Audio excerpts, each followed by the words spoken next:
মানে কেকের মেলায় তো আজকে দ্বিতীয় দিন হলো আসলাম। তারপর আইটেমগুলো যথেষ্ট মজাদার এবং অনেক যত্ন সহকারে করেছে, আমার ভীষণ ভালো লেগেছে।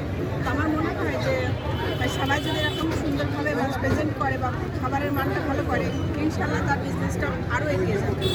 আমি চাই যে খাবার যে যেখানেই করুক কিন্তু কেমিক্যাল মুক্ত, মানে বাচ্চাদের জন্য সবার জন্য হেলদি খাবার বাংলাদেশে।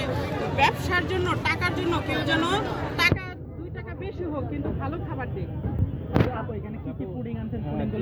এটা হচ্ছে ক্রিম ক্যারামেল পুডিং। এটা হচ্ছে এগুলো প্রতিটা আইটেমে আমার সিগনেচার আইটেম।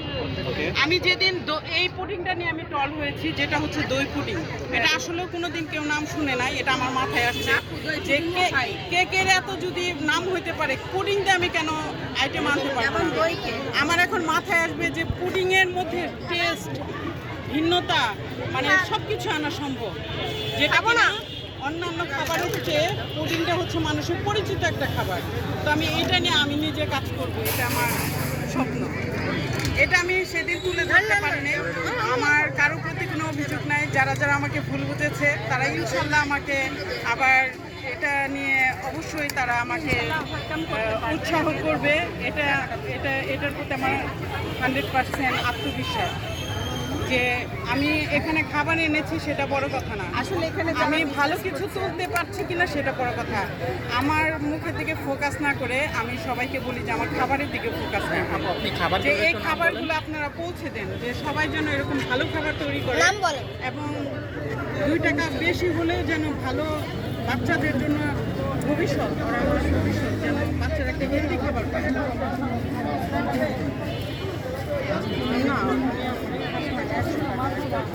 এটা কিসের পুডিং? এটা মিল্ক উইথ ম্যাঙ্গো পুডিং। এটা হচ্ছে আইসক্রিম পুডিং। এটা খুব মানে এক্সক্লুসিভ। এটা হচ্ছে আমার বানানো সিগনেচার আইটেম। এটা আমি কখনো কাউকে মানে দিব না। এই আইটেমটা আমি কাউকে দিব না, আর শুধু আমার, এটা আমার বানানো, এটা আমার বেস্ট একটা আইসক্রিম পুডিং। আর এটা হচ্ছে rasmalai pudding, chocolate pudding, dragon pudding. এটা হলো ড্রাগন আমি